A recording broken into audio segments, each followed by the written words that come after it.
सोचो, अगर दुनिया के दो शहरों को आमने सामने खड़ा कर दिया जाए तो क्या होगा। दोनों ही एक जैसे सपने से भरे, दोनों एक जैसे दर्द से चकनाचूर। कौन जीतेगा?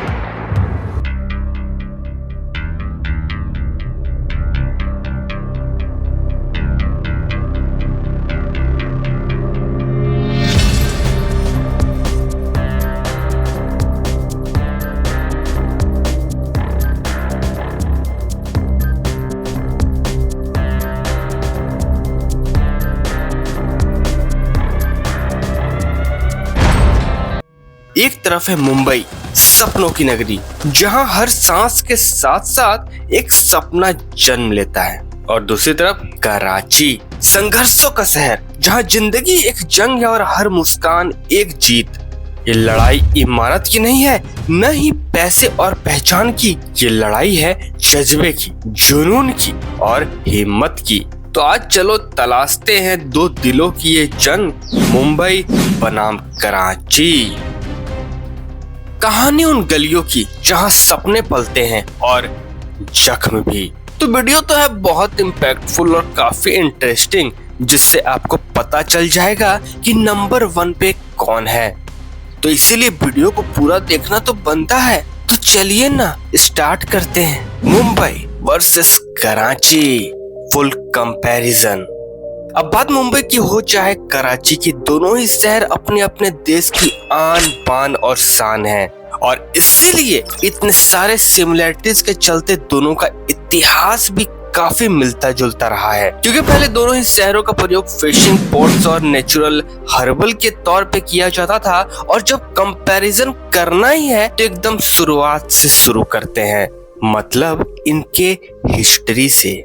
पाकिस्तान में बसा हुआ यह शहर कराची, जिसकी खोज की थी मकरन और बलूचिस्तान में रहने वाले सिंधी और बलूच ट्राइब के लोगों ने 1729 में, और उस समय उन्होंने इस शहर को बलूच का नाम दिया था। हालांकि कराची शहर की औपचारिक स्थापना 1729 में हुई थी, लेकिन इसका मतलब तो यह नहीं कि इसके पहले कराची शहर था ही नहीं। भले उसका ये नाम नहीं था, उसकी ये पहचान नहीं थी, मगर जगह तो था ही। इसके पहले का इतिहास किसी को ठीक से नहीं मालूम, वो अलग बात है। फिर इसके बाद जैसे जैसे 18 सेंचुरी में सिंधी लोग मस्कट और पर्शियन गल्फ के बीच मछलियों की ट्रेडिंग बढ़ने लगी, कराची को उसकी पहचान भी मिलने लगी। तो आज ये शहर इतना ज्यादा पॉपुलर हो गया है कि इसे पाकिस्तान का सबसे पॉपुलेटेड शहर कहा जाता है। तो वहीं अगर हम माया नगरी मुंबई की बात करें, तो मुंबई शहर की खोज एक लंबी और जटिल प्रक्रिया थी। ये शहर पहले कुछ आइलैंड्स का ठिकाना हुआ करता था, जहां स्टोन एज पीरियड से ही कोली और आगरी लोगों की आबादी बसी हुई है। हालांकि मौर्य साम्राज्य ने 3rd सेंचुरी BCE में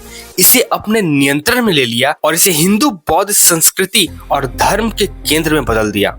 बाद में 2री शताब्दी ईसा पूर्व से लेकर 10वीं शताब्दी ईसा पूर्व तक ये जगह कई राजवंशों से होकर गुजरी। इसके बाद 1534 में एंट्री होती है पोर्टुगीज लोगों की, और उसके बाद में अंग्रेजों और उनके संबंधों के साथ ये नगरी बहुत तेजी से विकसित होती चली गई, क्योंकि इस शहर में डोमेस्टिक और साथ ही इंटरनेशनल व्यापार करने की गजब की काबिलियत थी, और उस समय इसका नाम रखा गया बॉम्बे,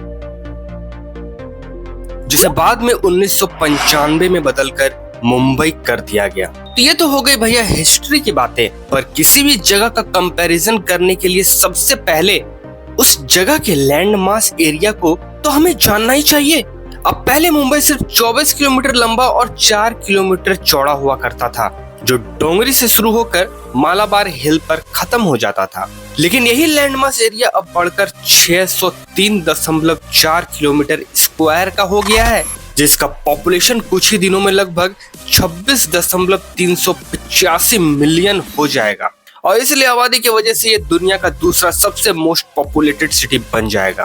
पर सिर्फ इतना ही नहीं, अगर हम UN वर्ल्ड अर्बनाइजेशन प्रोस्पेक्ट्स की रिपोर्ट को देखें तो 2015 के कंपैरिजन में मुंबई का पॉपुलेशन हर साल 1.26% से बढ़ा है, जिसमें 3% लोग वहाँ के स्लम्स एरिया में रहते हैं, which means मुंबई का पॉपुलेशन डेंसिटी अप्रोक्सीमेटली 1,89,970 पीपल पर स्क्वायर किलोमीटर का है, which means मुंबई का पॉपुलेशन डेंसिटी अप्रोक्सीमेटली 73,000 पीपल पर स्क्वायर माइल है। वहीं अब अगर हम इसका कंपैरिजन कराची से करें तो उसका land mass area 3,780 square kilometre का है, जो मुंबई से लगभग 6 गुना बड़ा है। पर क्योंकि इस शहर का लैंड मास एरिया बड़ा है, इसका ये मतलब तो नहीं कि उसका पॉपुलेशन भी ज्यादा होगा, क्योंकि कराची में 2025 में प्रोजेक्टेड पॉपुलेशन लगभग 1,16,24,219 हो सकता है।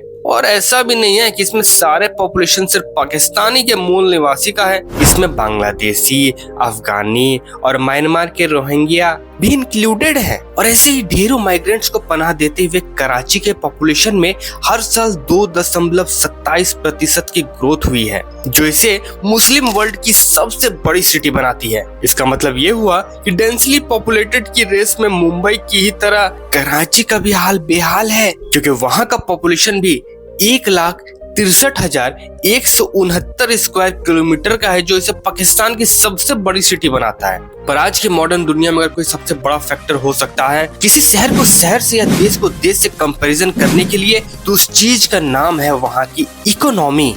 तो हम सबसे पहले जानते हैं सपनों की नगरिया मुंबई शहरिया की, जो कि इंडियन इकोनॉमी में लगभग 6.16% का योगदान देती है, जिसमें 10% तो फैक्ट्री डेवलपमेंट का होता है, 39% इनकम टैक्स कलेक्शन होता है, तो वहीं 45% एंटरटेनमेंट टैक्स कलेक्शन होता है because of Bollywood as we know, 60% custom duty का होता है because Mumbai is a port, 40% foreign trade होता है, और साथ ही 80,000 करोड़ कॉर्पोरेट टैक्स का, क्योंकि मुंबई में सिचुएटेड बॉम्बे स्टॉक एक्सचेंज दुनिया के सबसे पुरानी स्टॉक एक्सचेंज में से एक है, और यहीं पर नेशनल स्टॉक्स एक्सचेंज भी है, जो कुल मिला के इंडिया की इकोनॉमी में 100% स्टॉक मार्केट का एसेट्स कलेक्शन करता है। और इसीलिए मुंबई का ट्रेडिंग सेंटर दुनिया के सबसे बड़े ट्रेडिंग सेंटर्स में शामिल है।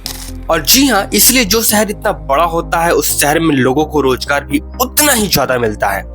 और मुंबई जैसा ही मिलता जुलता हालात कराची का भी है, जो पाकिस्तान का फाइनेंशियल सेंटर है, क्योंकि इस शहर ने पाकिस्तान को 2014 में देश के 2 बड़े शहर लाहौर और फैसलाबाद को पीछे छोड़ते हुए 8 लाख करोड़ की सौगात दी थी, जिसने इसे देश की इकोनॉमी का सबसे बड़ा कंट्रीब्यूटर बना दिया था। इसकी वजह यह भी है कि पाकिस्तान के रेवेन्यू का 1/3 हिस्सा यानी कि पाकिस्तान की जीडीपी में 20% का योगदान कराची ही देता है। बहुत बढ़िया भाई, बहुत बड़ी बात है। सिर्फ इतना ही नहीं, पाकिस्तान की इंडस्ट्रियल आउटपुट का 30% भी कराची से निकलता है, बिकॉज वहाँ के पोर्ट्स कंट्री के 95% फॉरेन ट्रेड को हैंडल करते हैं। और इन सभी बातों से ही आपको कराची के लोगों की कमाई का थोड़ा बहुत अंदाजा तो हो ही गया होगा। लेकिन अब जब हम सभी चीजों को कंपेयर कर ही रहे हैं, तो हम दोनों सिटीज की फेमस डेलिकेसी और उनकी संस्कृति पर भी थोड़ा चर्चा कर लेते हैं। अगर कराची के फेमस खाद्य पदार्थों की बात की जाए तो वहाँ बिरयानी, पुलाव, कुरमा, पाया, नरगिसी, कोफ्ते के साथ ही शहर में राजा महाराजाओं के राज होने की वजह से बंगाली क्यूजिन, बिहारी क्यूजिन, उत्तर प्रदेशी क्यूजिन, गुजराती क्यूजिन भी काफी पॉपुलर है। लेकिन ये शहर सिर्फ अपने खाने के लिए ही नहीं, बल्कि उर्दू भाषा में होने वाले मुशायराज के लिए भी काफी पॉपुलर है। मेरे खिलाफ अदालत भी थी, जमाना भी, मुझे तो जुर्म बताना भी था, छुपाना भी, और अब की बार तो ऐसे कमान खींची है कि तीर ले उड़ा शाना भी और निशाना भी।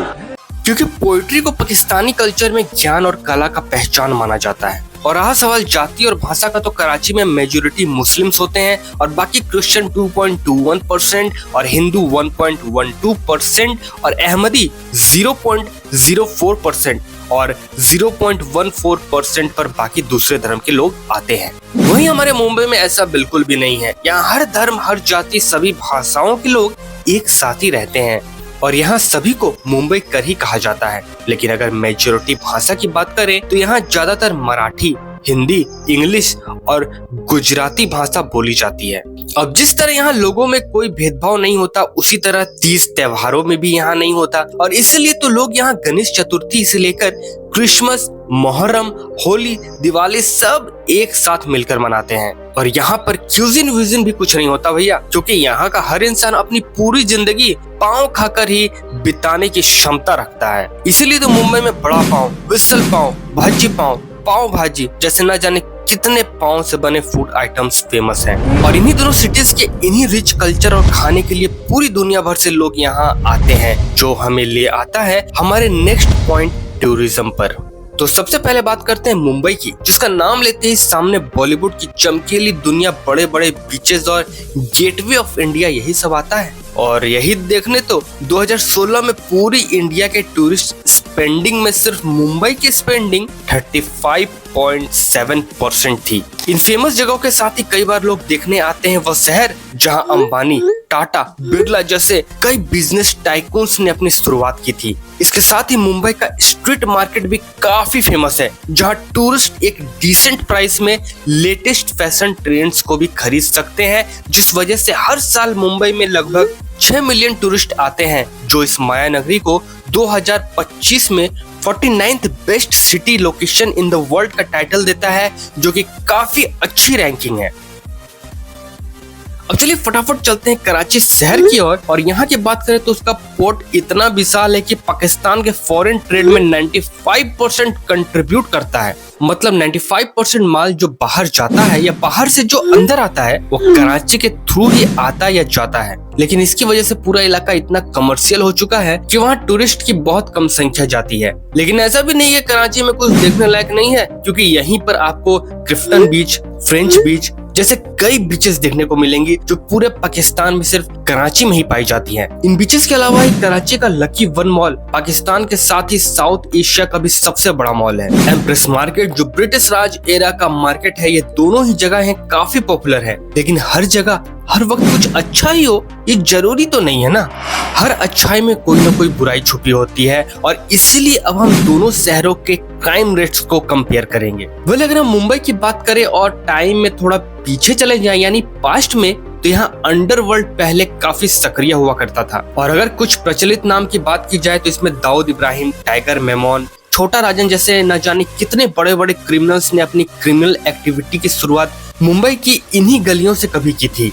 लेकिन पिछले कुछ समय में मुंबई के क्राइम रेट्स में काफी सुधार आया है। रूल्स एंड रेगुलेशन में आई सख्ती और हालातों में आए सुधार के बाद वो इस साल और भी बेहतर हो गया है। और ठीक मुंबई की ही तरह कराची के क्राइम रेट्स में भी काफी सुधार आया है, क्योंकि 2014 में ये वर्ल्ड क्राइम इंडेक्स में 6th पोजीशन में था, इमेजिन। लेकिन 2020 में ये उस पोजीशन से ऐसे गिरा जैसे आसमान से कोई तारा। बिल्कुल सही सुना है आपने, 6th पोजीशन से 103 पोजीशन पर आ गया है, जो कि ये दर्शाता है कि वहाँ पर लॉ एंड ऑर्डर काफी अच्छे तरीके से फॉलो किया जा रहा है। हालांकि ये सारी इन्फॉर्मेशन दोनों ही शहरों की गवर्नमेंट द्वारा दुनिया को दी जा रही हैं, जबकि रिपोर्ट्स तो ये कहते हैं कि सब कुछ सही होने के बाद भी कराची में कुछ सही नहीं है, क्योंकि कराची में ही देश भर के तालिबानियों को पनाह मिल रही है, जिससे शहर का पॉपुलेशन बहुत ज्यादा बढ़ गया है। And as a result city malfunction करने लग गई है, जिसका जिक्र पाकिस्तानी गवर्नमेंट नहीं कर रही है, मतलब छुपाने की कोशिश कर रही है। पर आपको क्या लगता है,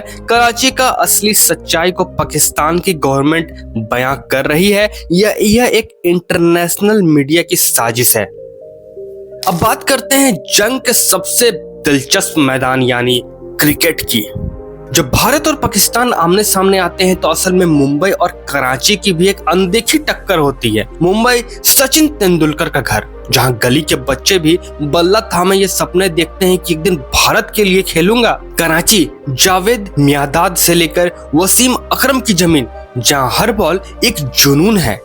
1990 का दौर था जब भारत पाकिस्तान मैच का मतलब था टीवी के सामने सन्नाटा, सड़कों पर सूनापन और हर दिल में तूफान। कभी अपने पेरेंट्स से जरूर पूछना, वो आपको बताएंगे कि उस दौर में जब भारत बनाम पाकिस्तान मैच होता था तो कैसा माहौल बन जाता था। मुंबई ने क्रिकेट को एक त्योहार बना दिया, आईपीएल जैसे लीग शुरू कर दी। आज भी मुंबई इंडियंस नाम सुनते ही दिलों में अलग एक्साइटमेंट दौड़ जाती है। कराची किंग्स ने भी पीएसएल में अपनी पहचान बनाई, लेकिन ग्लोबल स्टारडम में मुंबई हमेशा एक कदम आगे रहा। आज मुंबई और कराची दोनों ही अलग अलग मोड़ पर खड़े हैं, तो जब हम आज मुंबई और कराची को देखते हैं, हमें दिखाई देती है दो कहानियां, दो जज्बात।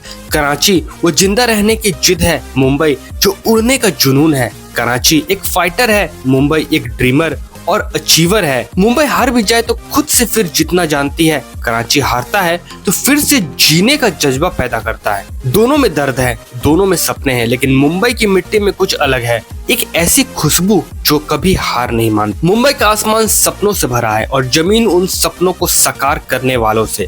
मुंबई सिर्फ एक शहर नहीं, मुंबई एक जज्बा है, मुंबई एक जुनून है, मुंबई सपनों का सबसे बड़ा सच है। कराची हो या मुंबई, शहर वही जीतता है जहां लोग हार मानना भूल जाते हैं। लेकिन अगर एक सवाल उठे कि कौन सा शहर सपनों का असली ताज पहनता है, तो जवाब सिर्फ एक होगा, मुंबई माया नगरी। और इसीलिए मैं आज की हमारे कंपैरिजन में विजेता मुंबई है या कराची, ये मैं आप पर छोड़ देता हूँ। अपने जवाब हमें कमेंट सेक्शन में नीचे जरूर बताएं कि आपको कौन सा सिटी ज्यादा डेवलप लगता है। उसके साथ ही अगर ये वीडियो में आपको कुछ भी थोड़ा भी सीखने को कुछ भी अगर मिला, थोड़ा अच्छा लगा, प्लीज वीडियो को लाइक जरूर करके जाइएगा। चैनल पे नए हैं, इसी तरह इम्पैक्टफुल वीडियोस के लिए चैनल को सब्सक्राइब जरूर कर लीजिएगा। बाकी मैं तो हुई, अगले वीडियो में जरूर मिलूंगा। तब तक आप अपना और अपनों का ख्याल रखिएगा।